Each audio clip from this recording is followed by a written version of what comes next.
Okay, we're going to get started.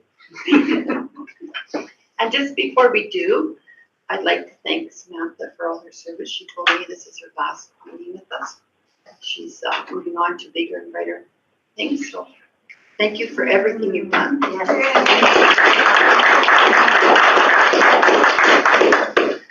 All right, we are going to get started here with,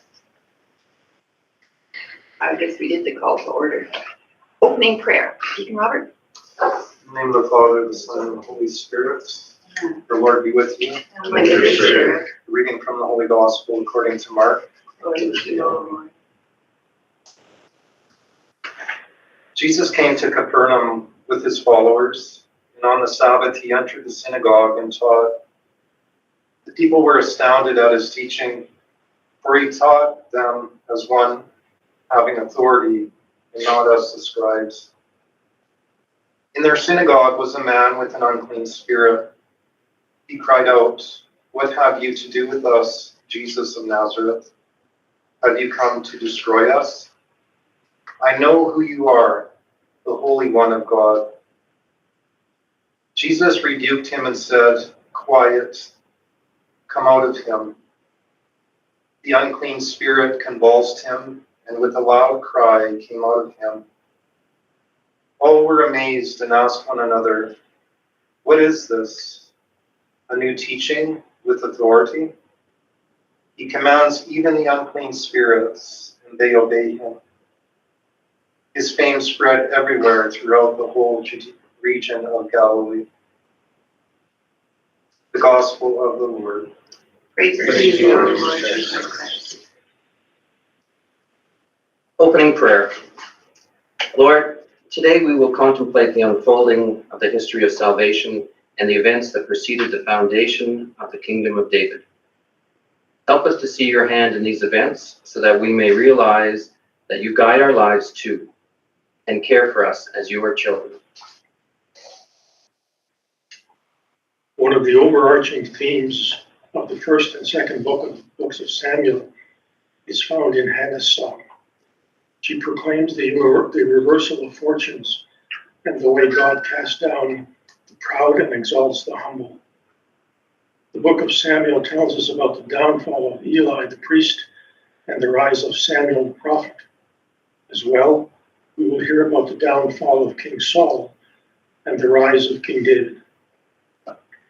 Samuel's consecration. Hannah promises that if her prayer for a child is granted, then her future son will take the Nazarite vow. The person who takes the vow is dedicated to the Lord and vows not to drink wine or alcohol, vows not to cut her hair, and vows not to touch a dead body. Hannah's son Samuel will be dedicated as a Nazarite, not just for a time, but for his entire life. Samuel's consecration to God stands in contrast to Eli, who is so unfamiliar with God that he mistakes Hannah's prayer for drunkenness. Eli will be cast down and Samuel will be exalted. When we look at human history, we see how it has suffered under the power of the evil one. The true reversal of fortunes happens with Jesus. The gospel today narrates how the reign of the devil is ending, and how the kingdom of God is inaugurated by Jesus. Jesus manifests divine authority by rebuking and casting out the unclean spirit. Jesus silences the unclean spirit because the proclamation of Jesus' identity and mission as the Messiah will unfold gradually throughout Jesus' public ministry. At his trial before the Sanhedrin, Jesus will be asked whether he is the Messiah, the Son of God. Instead of responding quiet as he does today, Jesus will answer with the divine name, I am. Lord, we trust that you guide all things and direct the course of human history.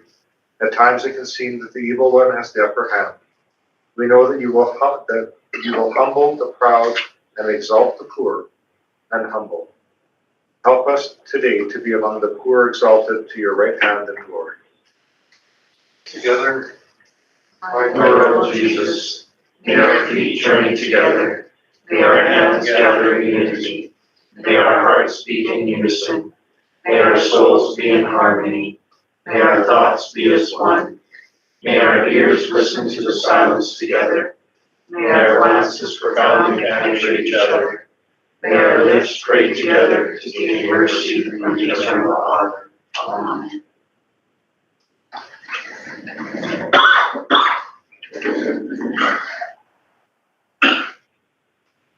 Okay, land acknowledgement. Before we begin, the Medicine Hat Catholic Board of Education would like to acknowledge that we are gathering on the traditional land of the Blackfoot people who have welcomed here for centuries the Cree, the Métis, other First Nations and non-Indigenous people. The land is now recognized as the traditional territory of Treaty 7 to the north, west, and south, and Treaty 4 to the east. Medicine Hat Catholic Board of Education also wishes to thank the First Nations people, past and present, for welcoming this gift. Thank you. Okay, there's no presentation, so we'll go into the approval of the minutes. Have somebody approve the minutes? So Mr. moved, Kinch, Chair.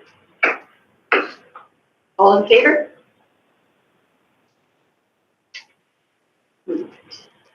The approval of the agenda. I have someone approve the agenda. David, all in favor? Okay, board communications. 8.1, School Parish Relations Committee. Deacon Robert?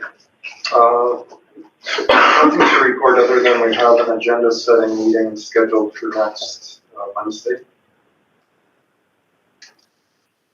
Okay, you got it covered, right? And 8.2, Excellence in Catholic Education Award. So my report is attached. I just made a few tweaks to the criteria for excellence in Catholic education to align it with the 5 marks of an excellent Catholic teacher, and that was attached. I'm happy to answer any questions. What does that go? So it'll be out right away. It's the end of the month when we announce that. So. You explain the process, sorry. Go ahead. You explain the process of how the candidate is selected. So people who are not, teachers who are nominated will have a write-up done by their nominee or nominator, and then a committee is struck with senior admin, the board chair, other board members as well. In the past, there have been principals and parents on that committee as well, but we try to have a cross-section of members on that committee to make the selection as comprehensive as possible, I guess. Any other questions? Okay, we'll go on to the board work plan, 9.1, approval of 25-26 school calendar. Mr. Thank you very much. This was presented to the board in November, the 3 potential calendars, and we were asked to seek feedback on the 3 options. This was presented to all of our school, I presented to DLT and then taken back to staff meetings, and folks voiced their opinions. And we've heard back that 8 of the 9 schools would prefer draft 1. It would be my recommendation today that we would approve draft 1 of the calendar, opposed to the 25-26 school year. Go ahead. I'd like to make that motion, Madam Chair. All right, any discussion on that? Mr. Kent? I'd like to just ask one question. So it says, background, 8 of the 9 communities have indicated preference for draft 1. By communities, are we suggesting those as schools? And the one school that objected, what were their reasons? I believe they were looking at, they preferred number 2. and I believe it was because they didn't have they were looking for the earlier end in June. Okay. And as a follow-up, with the calendar and the suggestion that number one was the preferential one, was that done through a staff meeting, just a discussion? I believe it was done through a staff meeting discussion, and then each of the PD representatives at the school through the ETA also told their staff, and that was reported back through Deanna McMinsky, the president, to me. Excellent. Thank you very much. Any other questions? Okay, all in favor? Passed. Okay, 9.2, we're looking at 24-25 draft budget assumptions and AP 500. Mr. McPherson.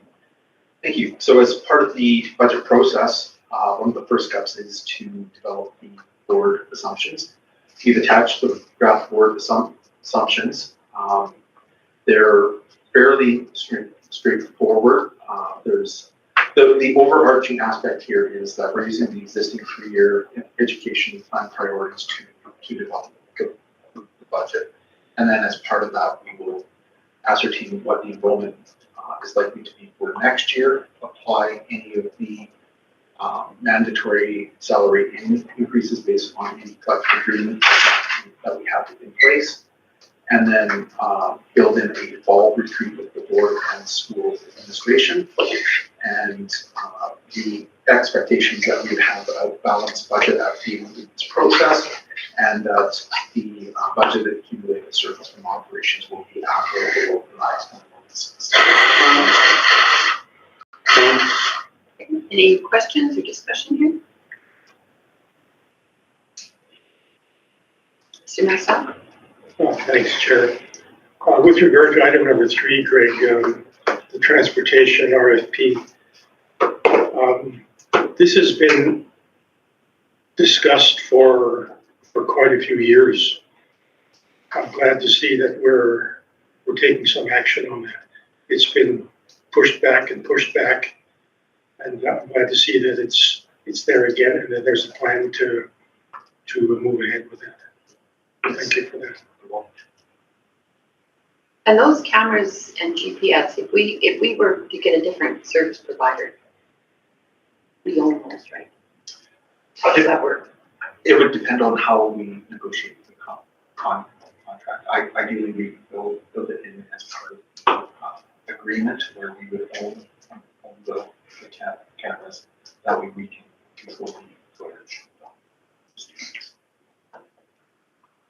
David, did you have it? So I have a couple of, one question and then a comment as a suggestion. The money for that will come from transportation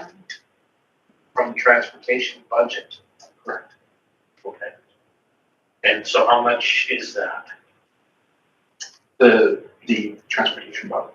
No, I mean, I hesitated while I was asking the question because it's an RFP. You don't know what the cost would be, but and I don't want to put you in a tough place by estimating. Well, with regards to the camera and GPS, we would probably be looking at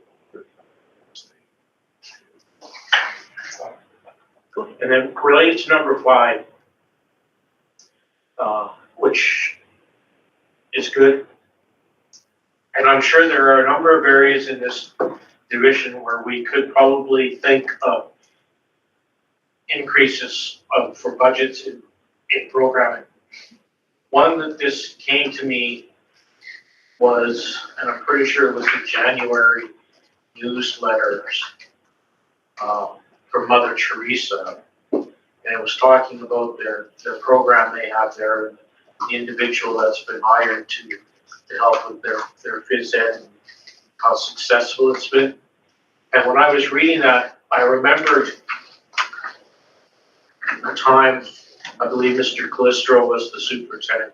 Mr. Lair brought in Mrs. Seitz and Mrs. Small to talk to us about physical literacy, the impact of physical literacy on brain development, and that how physical therapists had seen a drop in cognitive skills in students because so many students were inactive when they're young and they're not moving. And they talked about the brain research about how being active and moving different parts of the body helps with brain development. And then I thought, that probably got worse during COVID when students were at home for a great deal of time.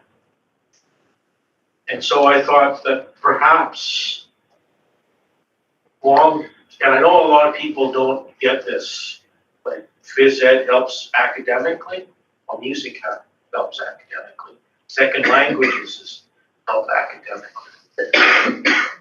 Maybe we should think about expanding the approach they've seen there at Mother Teresa. And most of our elementary teachers handle their own phys ed.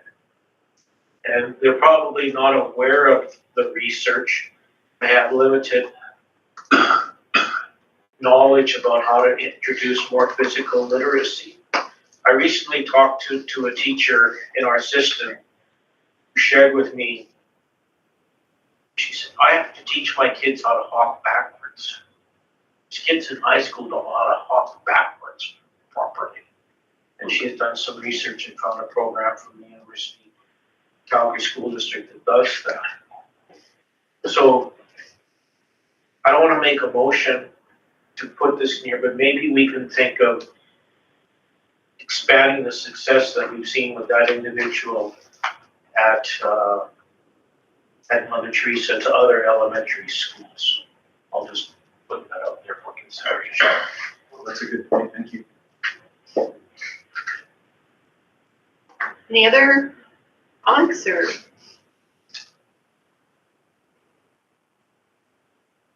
Okay, so we need someone to move this. Be it resolved that, Mr. Mesta? I will move that the budget assumptions be approved. Okay, as presented. Any discussion? All in favor? May I ask, the teacher at Mother Teresa is doing this job, what's their FTE? So he's currently 1.0, but he is primarily at Mother Teresa, but then also goes to other elementary schools. Yeah, once a month he's booked for a 2-week time at each elementary school. So he'll be at each elementary school approximately 4 to 5 weeks in a year. Instead of just popping in once in a while, he spends a period of time there to get to know the kids and staff and then moves to another site. So he does that for 2 or 3 days a week, and the rest of the time at Mother Teresa. Well, that's more than what I thought, so I'm not saying that what I asked for has already been accomplished because they're always good to call. Okay, thank you. And that's using the grant money that we received from. Yeah, it's part of the mental health grant dollars we received. And that's in place for how many years? 1 more. That's the trouble with grant money, isn't it? But eventually it could go away. Yeah. Thank you. And the other schools, are they seeing a success from this? Oh, yeah. Yeah. Absolutely. Good. All right, let's move on to school fees, Mr. McPherson. Thank you. This is a information item, and it's just as part of the board work plan. The school fees will be approved by March 31st, so the board will be receiving the 24-25 school fee request at the March 4 board meeting. We're working with the school principals to determine whether any school fees will change, and we'll have the draft school fees ready for approval by March. Okay. Any questions? We'll move on to boundary review. Thank you. This, again, is something that is approved at the March board meeting. One aspect that senior administration is looking at is looking at providing a flex zone for St. Francis to near the St. Flex zone, where students in those zones could attend either school and have transportation provided. So this is something senior administration has been looking at, And we will assess if this is feasible for Trumbull. Does that become kind of confusing? Like, you have Johnny on this side of the street going to St. Michael's and Susie over going to St. Francis. It's potentially a little confusing, but we have a lot of experience with Division 1 programming, so these are things that we can accommodate. There could be a small increase for busing just because of the dual filling, but it shouldn't be significant. Okay. So Greg, what's the thought behind this? To make it a dual zone, and how will that benefit us? Well, right now, the St. Michael's students are benefiting because they're pulling from the St. Francis zone, but there's many students who are, or some students who are potentially in the St. Michael's defined zone who may be interested in attending the St. Francis Academy. Gotcha. So this would provide options for the elementary students in the Crescent Heights area. Anything else? Thanks, Greg. And you have one more there. Thank you. So this is the 23-24 first quarter financial update. I have provided a copy for everyone. The recommended motion that the trustees will be asked to approve is be it resolved that the Board of Trustees for the next Board of Education accept and approve the 23-24 first quarter financial update as presented. So this report is looking at the actuals as of November 30th of 2023, which is the end of the first quarter. Right now, the division is reporting a deficit of $411,000, which is an increase of $245,000 from the spring budget. This deficit can be absorbed within the existing unrestricted reserves. The revenue side, right now, the projected revenue for the division is down $27,000 from budget, and there's a variety of reasons for that outlined below. We have recognized $10.8 million of revenue, which is 28% of the budget. So we're fairly close to that first quarter of 25% threshold. Within the revenue side, we are seeing our base instruction funding increase by about $136,000, and that's a result of our enrollment as of September 29th being up 32.5 FTE. We have lost money within the services and supports funding. The bulk of that is coming from our PUF grant. Our PUF enrollment is down. We were expecting to have 145 students. We have received 114 children. So that's a loss of $114,000. That is offset though with the learning loss grant, which is an increase of $33,000, and the kindergarten severe funding is up by $51,000 because of higher than expected kindergarten enrollment. The transportation funding, we've completed our grant request and it's into Alberta Education, and we're expecting an additional $55,000 based on actual ridership. Our IMR, we've done an adjustment for that based on the IMR plan which the board approved. We were fully expecting to, as part of the budget process, to expense all of IMR. Some of that is now being capitalized, so those dollars will be recognized over the life of the IMR project. So that is a reduction of $115,000 within the year. Because of our enrollment increase, we are also receiving the supplemental enrollment growth, which is an additional $43,000, which we weren't anticipating. So that was a good news story for us. Unfortunately, one of the grants that we had received, the Calgary Youth Foundation grant, there was a reduction of $50,000 We had requested to carry for, of the ability to carry forward the unused funds from the prior year, and that request was not approved. So that was a reduction of $50,000, which is being managed through Keith's budget. That's the support for the program on Mother Teresa.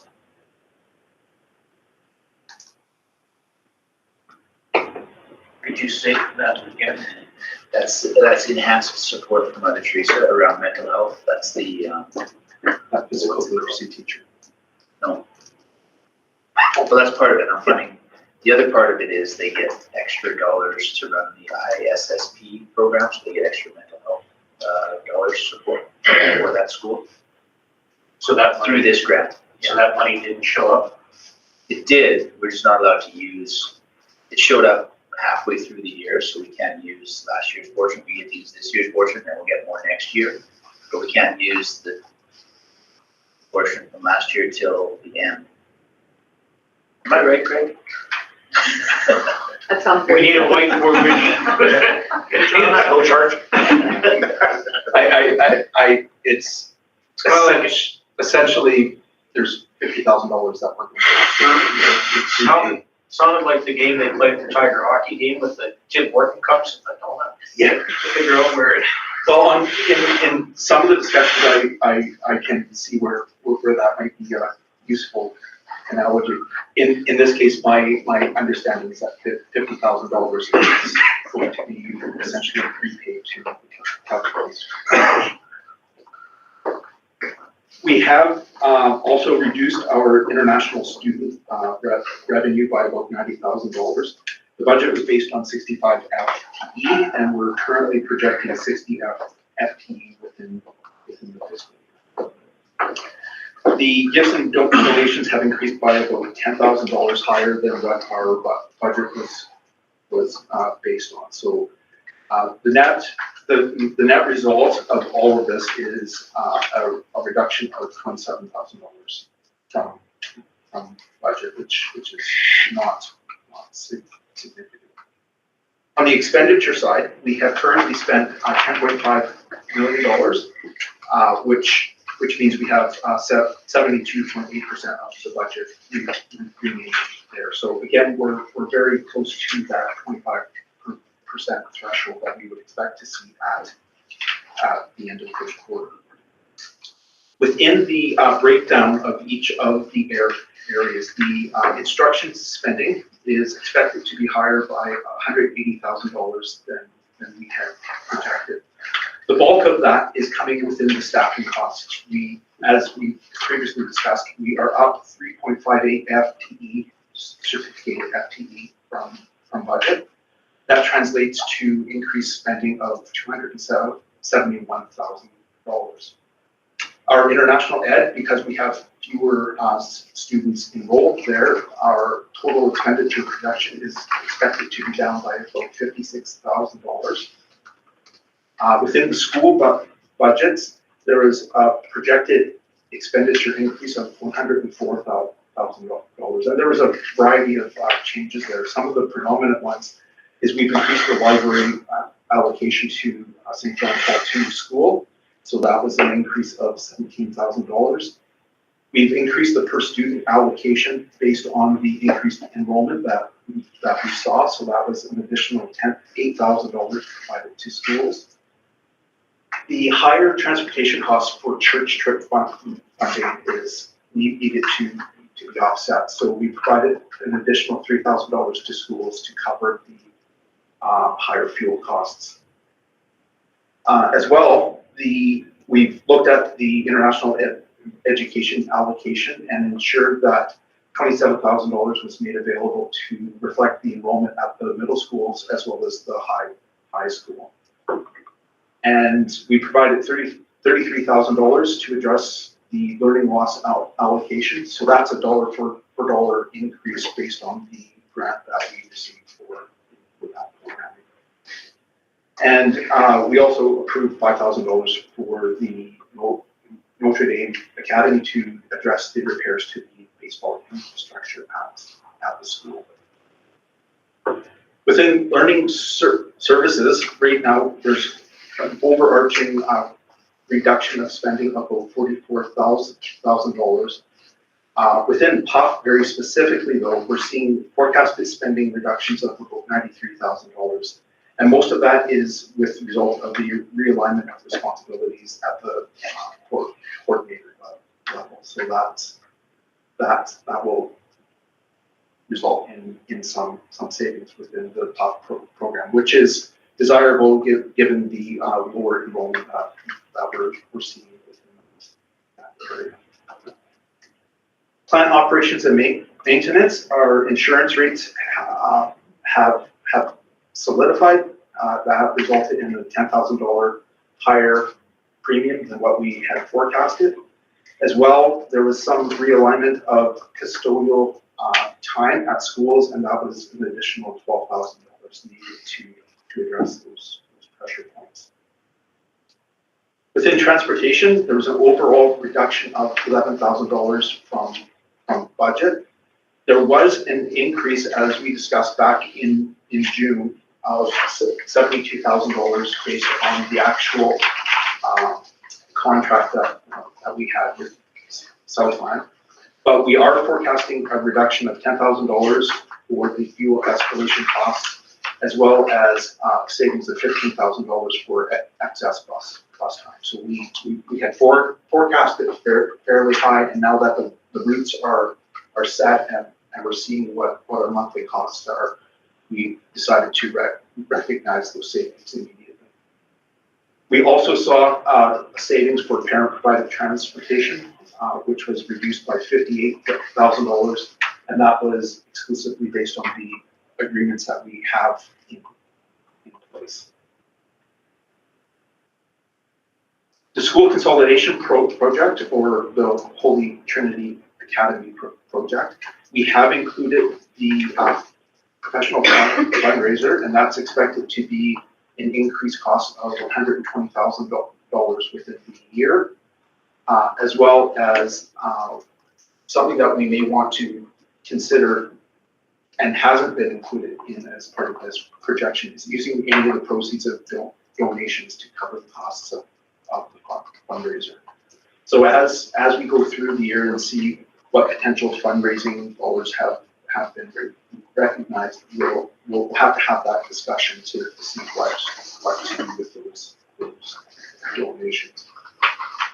And the last item is within capital, just like we talked about on the IMR funding side, our IMR expenditures are down as we expected to expense $115,000 worth of IMR projects. However, those amounts are being capitalized in accordance with our IMR plan. So that's a savings both on the revenue side as well as on the expenditure side.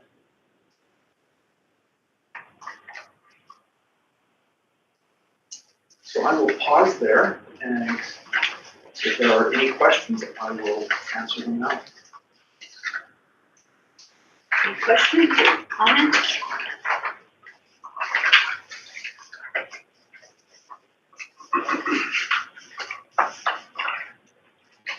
If not, the recommended motion is be it resolved that the Board of Trustees for the Medicine Hat Catholic Board of Education accept and approve the 23-24 first quarter financial update as presented. Can I get somebody to make that motion? Clark, you can do it. Any discussion? Go ahead. Thanks, Mr. McPherson, for your work, and I want to thank you very much. I am a digital immigrant, so I appreciate the hard copy. I find it easier to peruse it, hard copy versus on a screen. So, thank you. Okay, if there's no other comments, all in favor?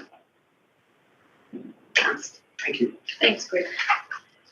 Okay, information items, strategic priorities update, Dr. Ritchie. Thank you, Chair. The strategic priorities update is attached. There hasn't been a lot of change from the last report, largely due to the Christmas break. But any updates were attached. Like the visual.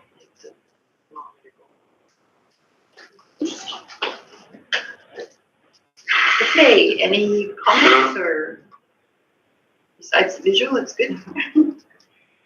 Johnson Controls, Mr. McPherson. Thank you. This is an exciting report. This is the year 2 measurement and verification report that Johnson Controls performed. The board, as you'll recall, invested a significant amount of money, $2.5 million from the CMR grant, as well as $517,000 from the IMR grant, to do a lot of infrastructure modernization within the schools in order to reduce electricity and natural gas consumption.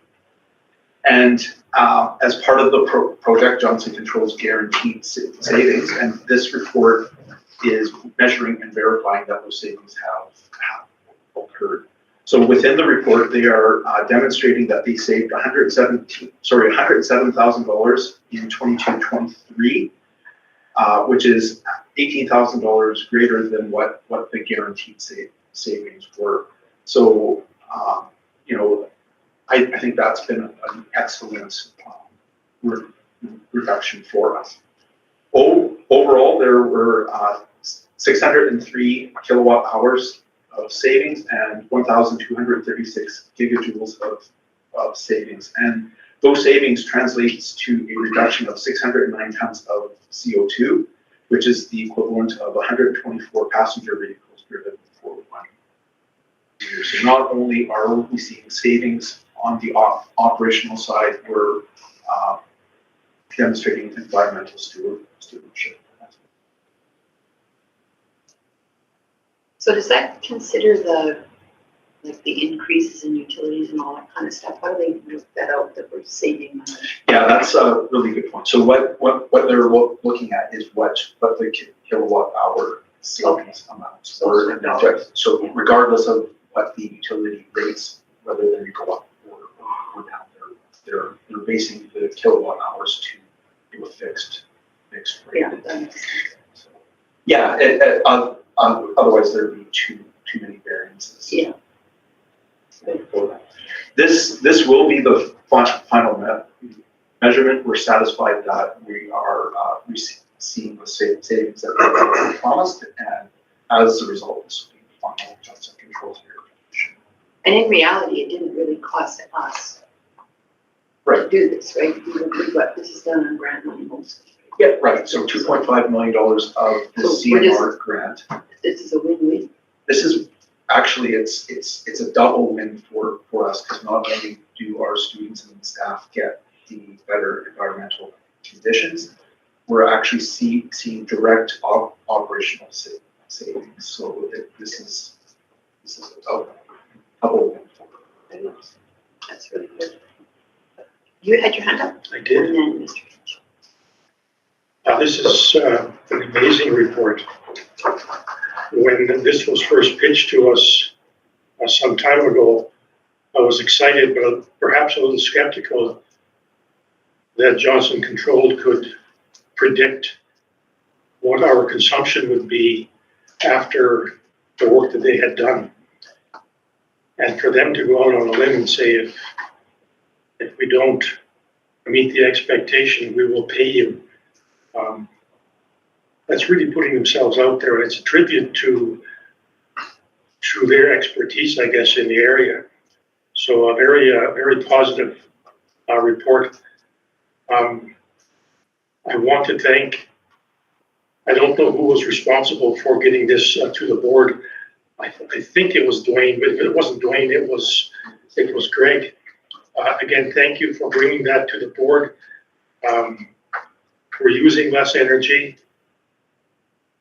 We're taking carbon out of the atmosphere. We have better working conditions for our students and staff. It's just a marvelous project. And again, thanks, Dwayne. I'm not sure how you got onto this, but I'm glad that you did. Mr. Kinch. Thank you, Madam Chair.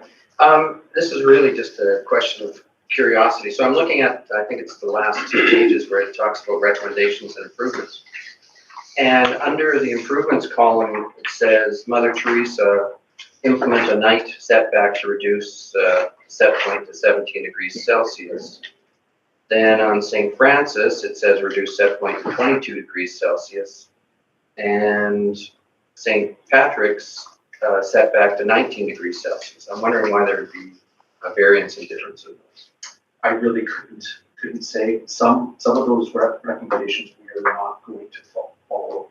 We're taking some advice from our insurer.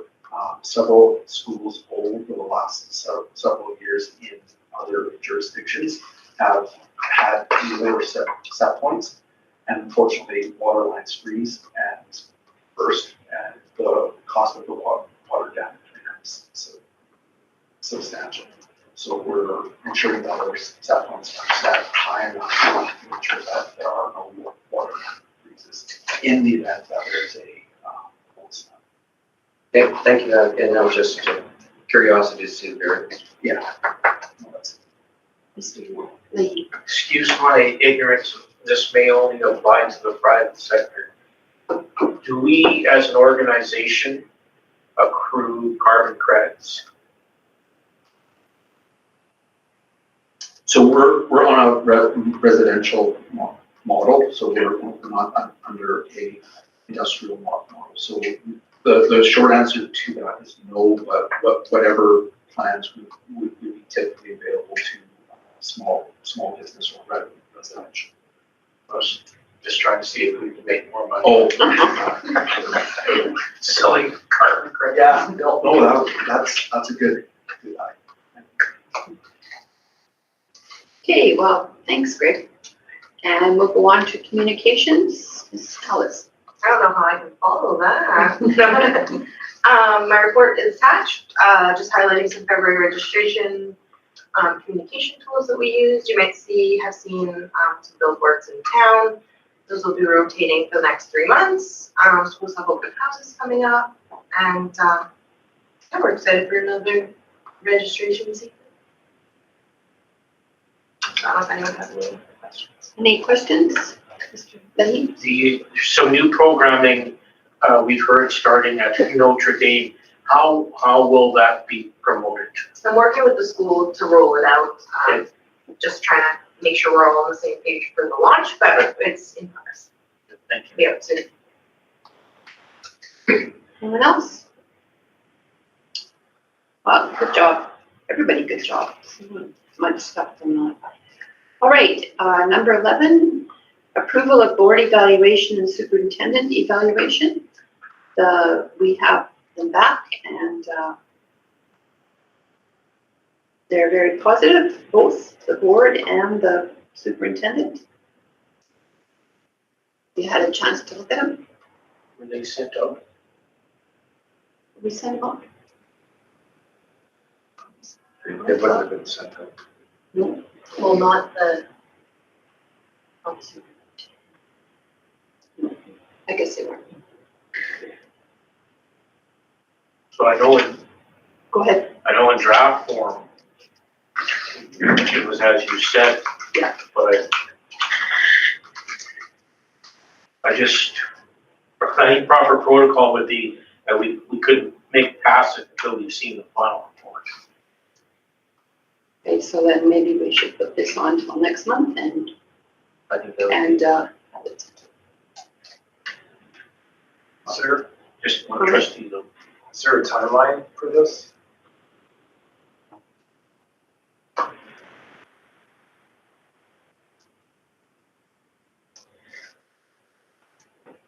Okay, so we'll table that till next. Field trip, Dr. Zerchny. Thank you, Chair. Just prior to the Christmas break, the field trip committee met, as Monsignor McCoy has proposed a trip that would take place in April 17th, 2025 to April 26th, 2025. That trip would be going to Berlin, Prague, Krakow, and Budapest. So the committee met and reviewed all of the conditions that we have in our AP, and we found that all of the preconditions for approval were met.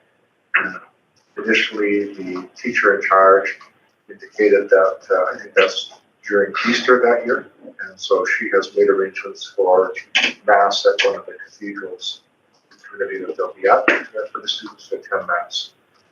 And so the recommended motion is that the board, be it resolved, the Board of Trustees for the Medicine Hat Catholic Board of Education approve the Senior McCoy International Field Trip to Berlin, Prague, Krakow, and Budapest on or about April 17th, 2025, April 26th, 2025, and the approval is subject to conditions listed below. Any questions? Kent? Just again, just for clarification, so on point 9 of the trip preparation, it said what adjustments or precautions have you made to minimize risk? It says 10-to-1 ratio of students to chaperone, and it says 8-to-1, so I'm assuming that the chaperone will be 8-to-1. Yeah, our AP, I believe, is 10-to-1, and they planned 8-to-1. Excellent, thank you. Go ahead. I'm gonna vote in favor of this, but my worry meter kind of went a little bit this way because, recently there was some Russian ordnance that traveled through parts of Poland on its way to the Ukraine. I have no idea where Krakow is in terms of Ukraine. I think that would be a tremendous place to visit. Pope John Paul II was from, I don't know if he was from Krakow, but he was the bishop of Krakow for a while. And then my other worry was Hungary, which is a dictatorship, and there's been some unrest there. So I know that the bottom bullet says, it is noted the board has the right to cancel the trip at any time. And I'm knowing the two people who are sponsoring this, I'm sure they would be monitoring the situation at well. So to repeat, I'll vote for it, but my worry meter is a little bit over here. We had the same concerns as you did, Trustee Leahy, with the company that's putting on the tour. If any issues arise prior to students leaving, they'll just switch countries and adjust. Yeah, 2 or 3 more days in Prague and Berlin wouldn't be that bad. Right? Yeah. Any other questions? I hope this is safe because my granddaughter's going on.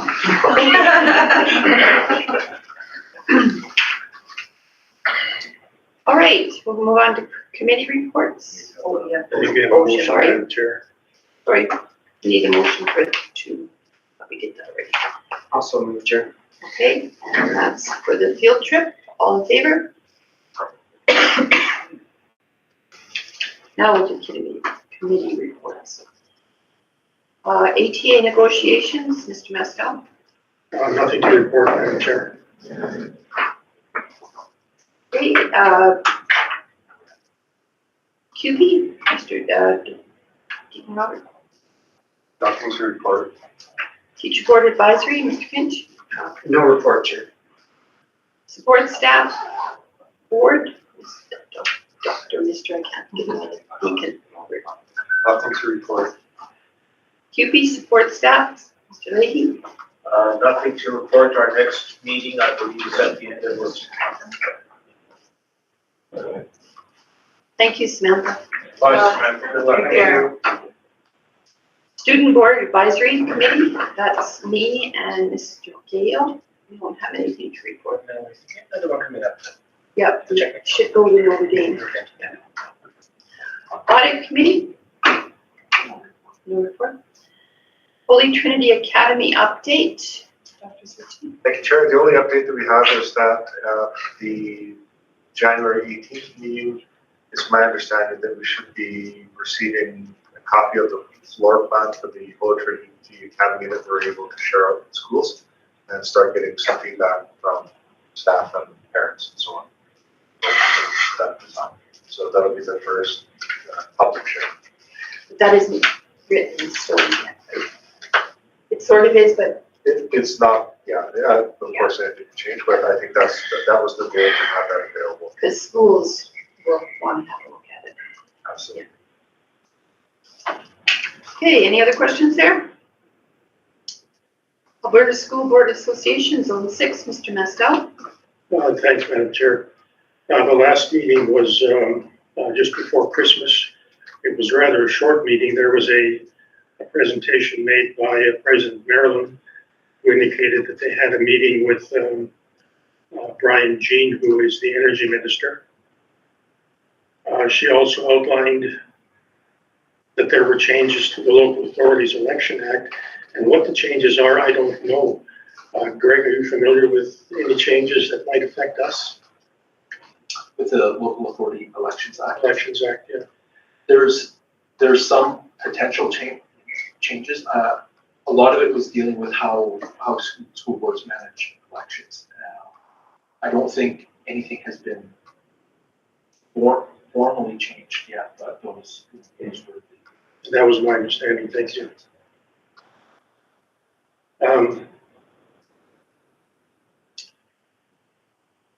President Marilyn and Shelley were in Ottawa and met with a whole host of ministers. And one of the ministers that they met with was the agriculture minister. And you might wonder what they're meeting with the federal minister for in the first place and why agriculture. Well, this had to do with food and with providing food programs and funding for school nutrition, for school programs. So there's a connection there, even though it's clearly, or on the surface, appears to be out of scope with who is responsible for education. Vice President Shelley also made comments regarding the fall FGM, that it was very successful, and the work is already underway for the spring general meeting, which occurs in the first week of June. So they're already working for that. I raised the issue of position papers that the association, that the ASBA has.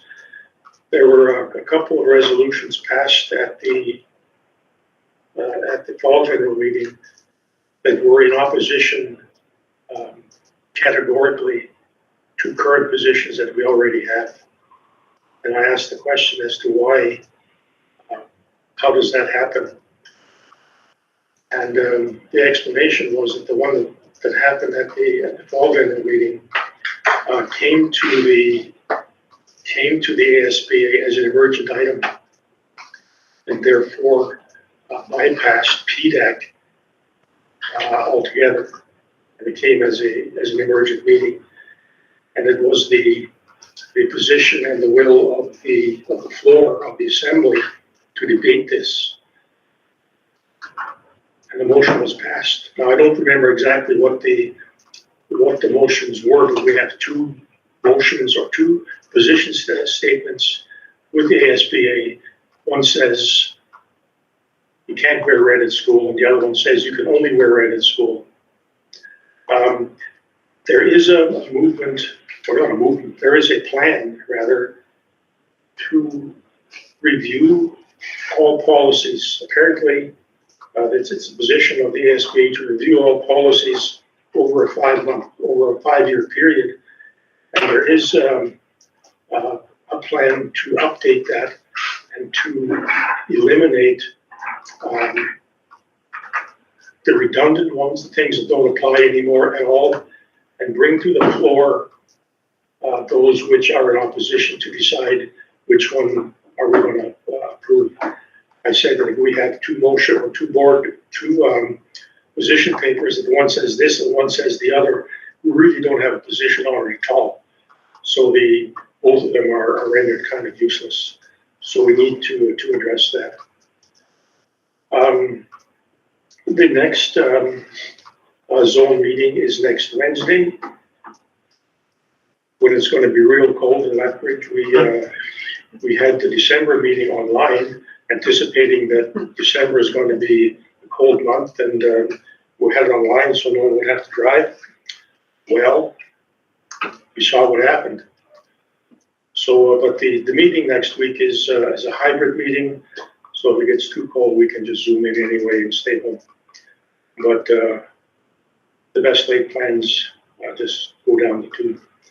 Madam Chair, if I may, go back to item 12.1, the ATA negotiations.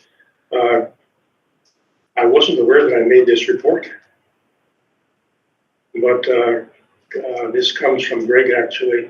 It has to do with the, there's a report there that has to do with the implementation of the agreement regarding the shared costs with the ATA regarding the TAPI funds. So that is there. I should have mentioned that, and I didn't. If there are any questions regarding that, I'm sure Greg can answer. But those grievances have been withdrawn finally at long last, and we're clear of those. So thanks for that. Okay, any questions for Mr. Mescal? Okay, ACSTA, that's me. I have been having some major issues with my email. I have not been receiving anything from them. I finally figured it out the other day. Brad's on it. Like, I didn't even receive from Cindy those evaluations. So I think there's more than just ACSTA, which she would have sent to me, but I don't know. Anyway, if I ever get my email figured out, you guys might get a whole mess of emails. It's a dark Gmail. I don't know what it is. It just, Email's gone. I didn't know about it till yesterday, and they really figured it out till yesterday. And then I phoned up there, and they've been sending me emails all the time because I never heard from the symposium or anything. Which I'm going to. There is a symposium on February 9th and 10th in Edmonton. It's on the permeation of faith. Heather and I are both there. If anybody else is interested. Other than that, that's all I know from the ACSTA. Education Foundation, Mr. Kinch. Thank you, Madam Chair. So our next meeting is on the 16th of January. It's an annual general meeting. It's at 7 p.m. here at the board office. Public is welcome to, pardon me, to attend. And it will be preceded at 6 o'clock by a director's meeting. We're also still looking for 2 additional directors to be a part of this committee. I Do just you know saw anyone? Scott Sickles on there now. Yes, she has been. Sorry, Bernie, I missed the date of that. What is it? January 16th. January 16th. Okay. That's Tuesday, right? January 16th is Yes. Tuesday. I have some ongoing approach for that. Okay, Parent Association, I don't have anything for that. Teacher Employee Bargaining, TIBA, Mr. Mescal. Nothing to report, Madam Chair. I don't believe that there have been any engagement sessions since we met last. And I don't know of the next one. It's probably in my email somewhere. Greg, would you happen to know my memory or? Off the top of my head, No. Yeah. But there'll likely be one before the end of January, I anticipate. All right, that brings us to the closing prayer that Dr. Zurichny would like to make on it. Folks, I just asked Chelsea to run copies of the evaluations. So the trustee evaluations you can take home if you wanted to read and be ready. My evaluation though should leave the office. So you can spend some time after the meeting and go through it as a group, or if you wanted to come for the next meeting and go through it prior, like, yeah, of course I want you to read it, but it I should, bet she sent it to you. yeah, she did. Give you a copy of that. And I'll get it. So we won't get this one in email? Sorry? We won't get yours in email? It has to be, we have to read here? Yeah, it should, because if it got out, then it's a privacy issue. So, but the trustee one you can take home. So you can read it here today, or if you want, we can have them for the next meeting for you before. Can I have this back at least? As part of the discussion meeting. Or you could look at it, 29th. yeah, you could take some time then as well. 'Cause it's Yeah, that's before the- probably a good idea. And I'll contact you. And I apologize, I had no I'll idea I contact you wasn't when I getting come these in. emails. Sure, you don't get some, you don't Get an know you got email it. from me yesterday? I don't know. That's happened to I me. did, You did? but I didn't answer yet. That's happened to me. Just checking. I'm getting, like local emails, Okay, but nothing from out. I've noticed that mine's been It's not enough cars. So Yeah. Yeah, well, I like Parents walking contact through me, it. and it's like you're- all right, we're just gonna go on with the McCoy School prayer.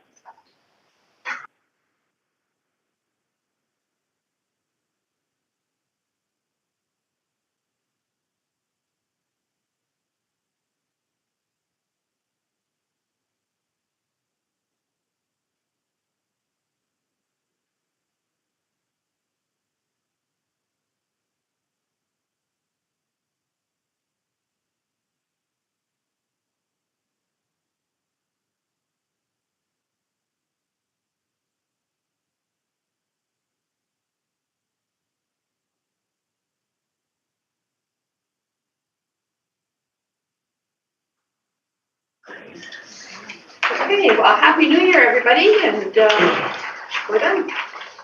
You know, I wouldn't mind some people